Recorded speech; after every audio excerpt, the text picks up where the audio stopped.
Okay, how's it going out there today? So, you ever been out on the water and you find a good pattern, but it's not normally the pattern you have, and dang it, you don't have any waypoints marked for that? Is there anything we can do for them?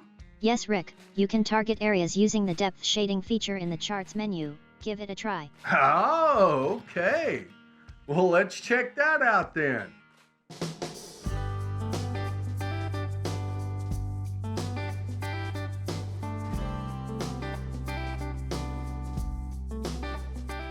All right, so let's say we're out fishing. Let's go to our combos. So combo 1. Let's say that we just keep picking up fish every time we go by this point. This green point right here, which is in about 20 foot of water. Now, this is very important, guys. These contours on your map, they represent the lake pool whenever they did the survey on the lake. They don't represent the actual depth. So you have to be careful of that.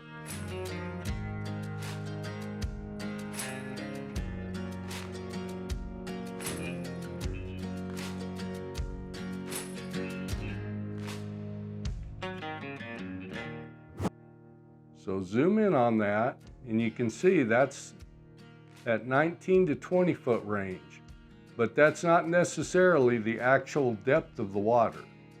So if we wanted to target more areas like that because we're picking up fish today, go menu, layers, water, depth shading. And if we wanted to target just the green areas, because it's pretty cluttered up, which my map really isn't too bad, we could take and turn some of these off.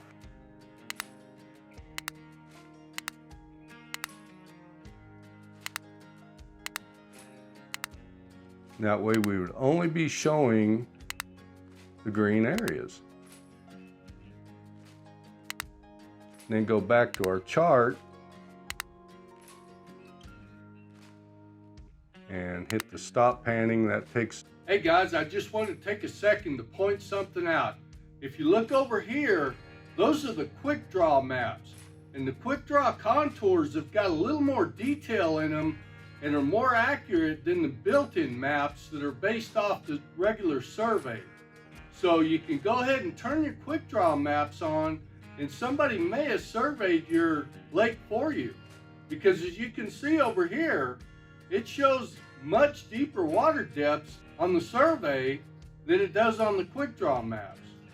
So don't forget to turn those quick draws on. Just back where we were.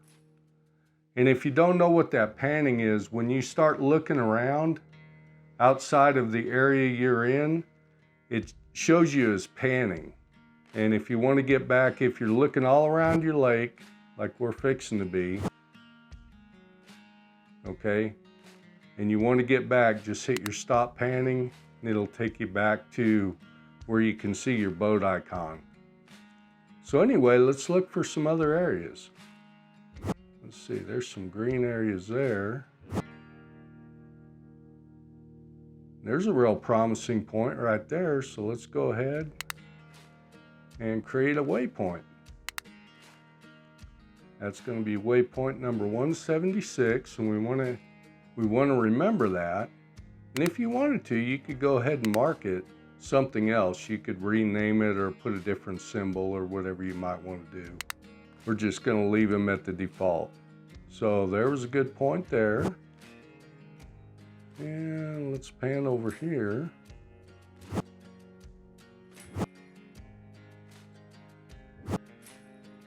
There's another couple that look real similar right there. So let's create those waypoints. Okay. And I thought I saw one right over here that looked real promising. Now that one, see, I've got my quick draw contours turned on, and if you haven't run across that, that's actually a quick draw contour that somebody made.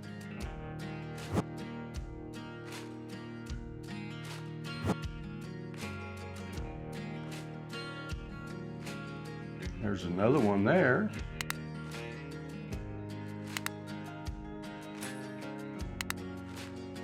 and that'll be 180. And we can stop panning, go back to where we were. Hey, I want to give a shout out to one of our subscribers, Danny B, who left a comment and was asking if I'd done a video about panning. Well, what panning is, when you're on your charts and you're looking around at the lake, maybe for another fishing spot, it'll come up and it'll show you as panning, and then it'll have a button on the bottom that says stop panning that'll take you back to where you were. So basically what panning is, when you move the chart to an area where you're not, that is called panning, when you're panning around. So that's basically all you're doing, is moving the chart to a place where you're presently not at. If we wanted to navigate to them, we'd go waypoints and tracks, waypoints, looking for 176 here. Navigate to, go to, and there it is. Of course, we're not routing to it, we're just wanting to see where it is. So we can go ahead from there and go to our new waypoint, new fishing spot. So that can be real handy when you find a pattern on the water that you want to duplicate.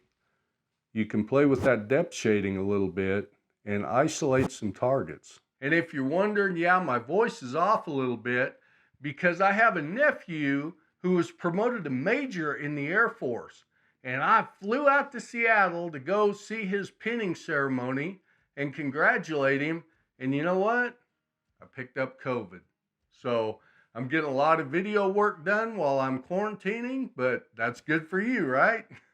So as you can see, this could be a very useful tool for you out on the water. And I hope this video's really helped you. And if you haven't already, we got the beginner's guide to the Garmin chart plotter, and we've got these angler's journals. And the links are in the description down there. And don't forget, if you don't have one of the spreadsheets, shoot me an email at doubletfishing@outlook.com and we'll get you a copy of the settings spreadsheet. Okay? So until next time, keep calm and hook 'em, and we'll see you.